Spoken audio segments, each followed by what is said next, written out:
My wife wanted an open marriage, so I slept with her sister. I never thought I'd be sharing something like this online, but I'm completely lost on what to do next. My marriage is falling apart, my sister-in-law keeps texting me, and my entire family thinks I've lost my mind. Let me start from the beginning. My wife Olivia and I have been married for 6 years. We met in college, had what I thought was a perfect relationship, and built a life together that I was proud of. I work as a software developer with a stable job, and she's a marketing executive at a large firm. We bought a house in the suburbs 3 years ago, and until recently, I thought we were happy. About 4 months ago, Olivia sat me down for what she called an important conversation about our future. I assumed she wanted to talk about starting a family or maybe a career change. Instead, she told me she wanted to open our marriage. She explained that she'd been reading about ethical non-monogamy and polyamory, and she felt like we were limiting ourselves by staying exclusive. According to her, we were still young, both 32, and should explore our options before we settled into the next phase of our lives. I was completely blindsided. I'd never once considered being with anyone else since we got together. When I told her this, she said I was being closed-minded and that I should at least think about it. For the next 2 weeks, Olivia sent me articles about open marriages and success stories of couples who had strengthened their bond by sleeping with other people. She even suggested we attend a workshop about ethical non-monogamy. Eventually, I asked her directly if there was someone specific she wanted to sleep with. She hesitated before admitting there was a coworker she'd developed feelings for. They hadn't done anything physical yet, she assured me, but she'd been thinking about him a lot. I was crushed. All I could think was that my wife was asking my permission to cheat. But she insisted this wasn't cheating, it was expanding our relationship and would make us stronger in the long run. After days of arguments and tears, I finally agreed to her open marriage proposal, but with conditions. We'd be completely honest about who we were seeing, we'd always practice safe sex, and our marriage would remain the priority. She enthusiastically agreed to everything. Within a week, Olivia was going on dates with her coworker, Derek. She'd come home late, sometimes not until the next morning, and tell me all about their connection while I pretended to be supportive. Each time she left to see him, I felt like someone was ripping my heart out of my chest. I didn't immediately look for someone else to date. I spent most of my time working late and hitting the gym, just trying to keep my mind occupied. Olivia started suggesting I should get out there too and even tried to set me up with some of her single friends. It felt like she wanted me to find someone else to ease her guilt. Then came her sister's visit. Sophia is 2 years younger than Olivia and had just gone through a bad breakup. She needed a place to stay for a couple of weeks while looking for a new apartment. Since Olivia was spending most of her time with Derek anyway, I told her it was fine for Sophia to use our guest room. Sophia and I had always gotten along, but we were never particularly close. That changed during her stay. While Olivia was out with Derek, Sophia and I would cook dinner together, watch movies, and talk for hours. She was easy to be around, and for the first time in months, I didn't feel so alone. One night, after we'd had a few glasses of wine, Sophia asked me how I was really doing with the open marriage situation. No one had actually asked me that before. I broke down and told her everything, how blindsided I felt, how I suspected Olivia had been emotionally cheating before proposing the open marriage, how I couldn't bear the thought of being with anyone else. Sophia was furious on my behalf. She called her sister selfish and manipulative. Then she said something that changed everything. If she wants an open marriage so badly, maybe you should take advantage of it too. I laughed it off, but the next morning, things felt different between us. There was tension in the air, the kind that comes from knowing something is possible but shouldn't be acted upon. A few days later, Olivia texted saying she'd be spending the weekend at Derek's place. That night, Sophia and I ordered takeout and opened another bottle of wine. One thing led to another, and, well, you can guess the rest. The next morning, I was consumed with guilt. I'd slept with my wife's sister. But also, strangely, I didn't regret it. Being with Sophia felt right in a way I couldn't explain. She understood me in ways Olivia hadn't in years. Sophia confessed she'd had feelings for me for a long time but had buried them out of respect for her sister. Now, with the open marriage situation, she didn't feel as guilty about acting on those feelings. For the next 2 weeks, while Olivia was either working or with Derek, Sophia and I continued our affair.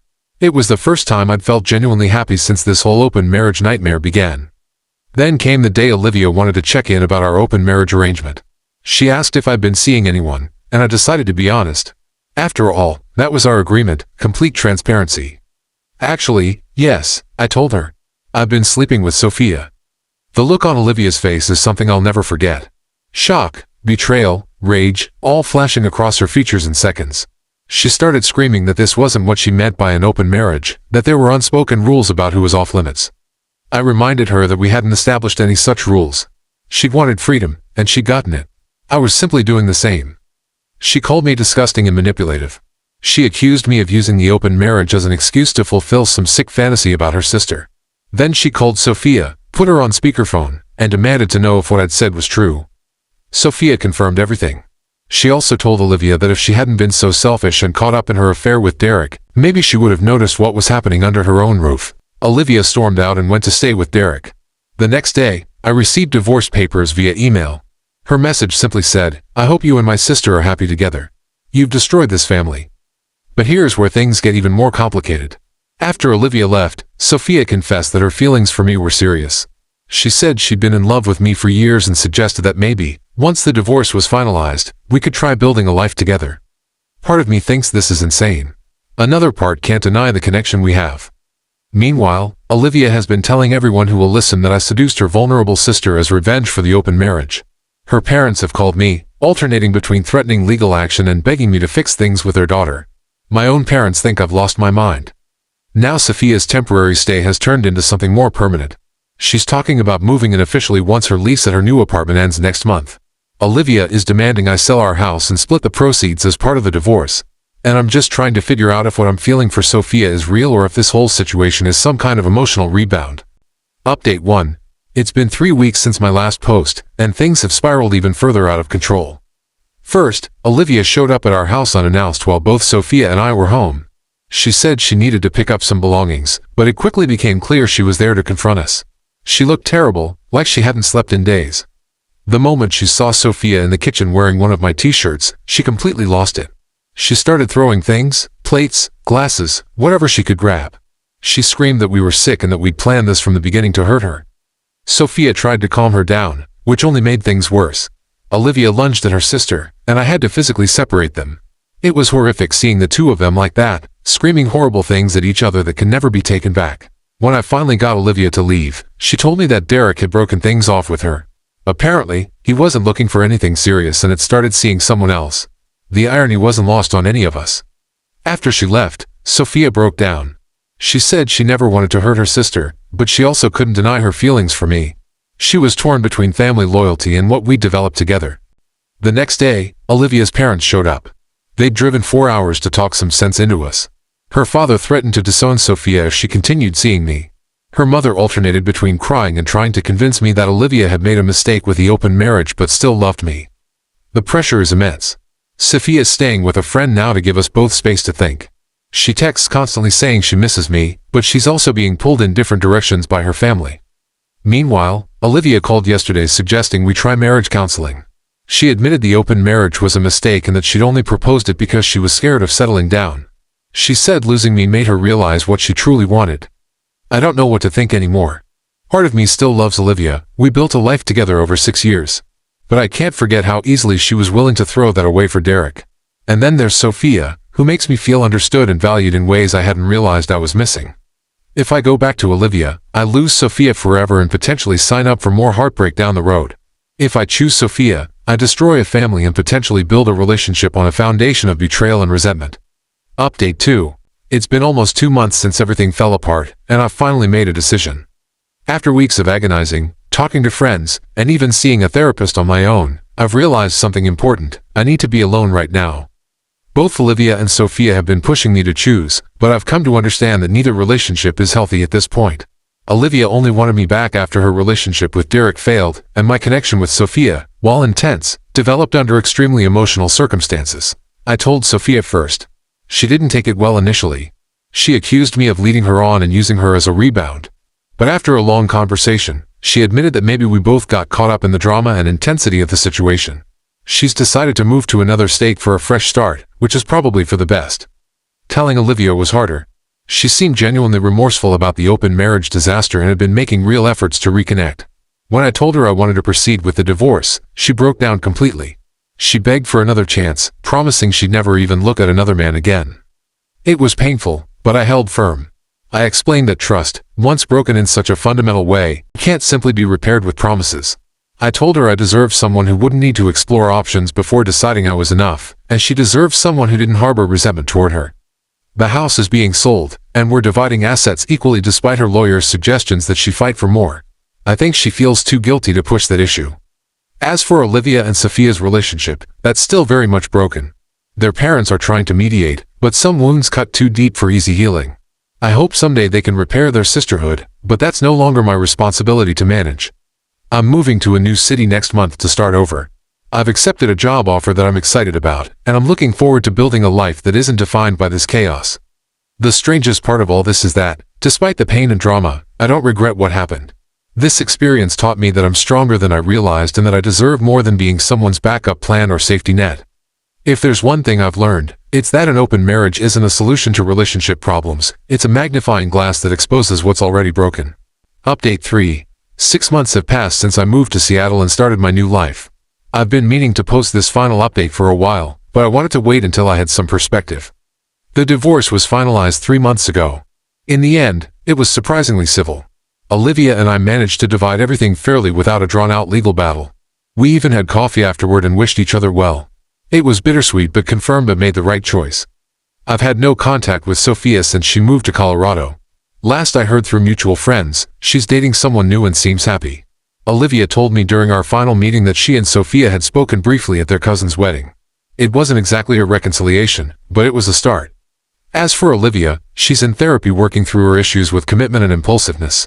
She admitted during our last conversation that she'd been struggling with these patterns long before proposing the open marriage. I genuinely hope she finds what she's looking for. Derek, ironically, reached out to me via LinkedIn of all places.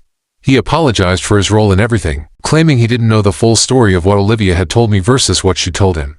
According to him, she described our marriage as essentially over and the open relationship as a transition to separation.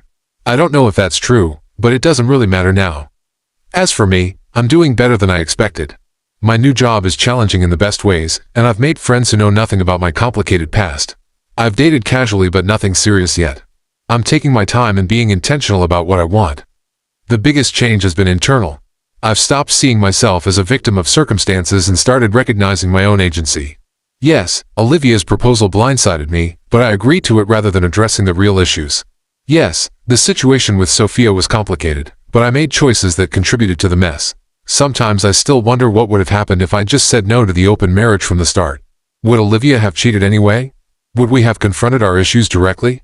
Would we still be together? There's no way to know. What I do know is that I'm more at peace now than I've been in years. I'm building a life on my own terms, learning from past mistakes, and staying open to possibilities without rushing into anything. If there's a lesson in all this, maybe it's that sometimes the hardest choice, walking away from both the familiar comfort of a long-term relationship and the exciting intensity of a new connection, can be the only one that leads to genuine growth. For anyone going through something similar, trust yourself enough to make the difficult decisions. The path forward isn't always with someone else, sometimes it's just you, figuring things out on your own. Update 4. A year and a half has passed since my life was upended, and I promised myself this would be my final update. Last month, I ran into Sophia at an industry conference in Chicago. I'd been sent to represent my company, never expecting to see a familiar face. We quite literally bumped into each other in the hotel lobby. The shock of seeing her after all this time was overwhelming. She looked different, more confident, with shorter hair and a professional demeanor that contrasted sharply with my memories of her. After the initial awkwardness, we agreed to have dinner to catch up. She told me she'd moved to Chicago 8 months ago for a promotion and had been thriving in her new role.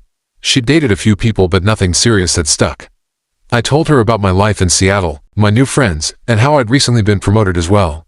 We carefully avoided discussing Olivia until we were a couple of glasses of wine in. According to Sophia, she and Olivia had slowly been rebuilding their relationship. They weren't as close as before, but they were speaking regularly and had even spent a weekend together a few months back. Olivia was seeing someone new, a professor at the local university, and seemed genuinely happy. Sophia apologized for how everything had unfolded between us. She admitted that her feelings for me had been real, but also acknowledged that the circumstances had intensified everything to an unhealthy degree. She said she'd done a lot of therapy to understand her own patterns and why she'd been willing to cross such a significant boundary with her sister's husband. I apologized too, for my role in everything, for not being stronger when both sisters needed me to be. By the end of dinner, something unexpected had happened. The chemistry between us was still there, but it was different now, more mature, less desperate, and without the weight of betrayal hanging over it. We ended up spending the rest of the conference week together, meeting between sessions and staying up late talking. On the final night, she asked the question we'd both been circling: what if we tried again? The right way this time? I was hesitant. The history between us is complicated, to say the least. But we're different people now, and the foundation of our connection, the understanding and comfort we find in each other, remains. We decided to take things extremely slowly. She'll visit Seattle next month, and I'll go to Chicago the month after that. We're being completely transparent with Olivia. Sophia called her the day after we decided to explore this again. According to Sophia, Olivia was quiet for a long time before saying she couldn't control either of our lives and that enough time had passed for her to want us both to be happy, even if it's a complicated situation. I don't know if this will work out. The odds are probably against us given our history. But for the first time in a long time, I'm excited about the possibility of building something real with someone who sees me clearly and chooses me specifically, not out of convenience or as a reaction to something else, but because she genuinely wants to be with me. Life takes strange turns. Sometimes the wrong person at the wrong time can become the right person at the right time. I don't know if that's the case here, but I'm willing to find out. Whatever happens, I'm grateful for the journey that brought me here, as painful as it often was. Without the open marriage disaster, the messy entanglement with Sophia, the divorce, and the time alone, I wouldn't be the person I am today, someone who knows his worth, respects his boundaries, and is brave enough to try again despite past heartbreak. Sometimes the longest way around turns out to be the shortest way home.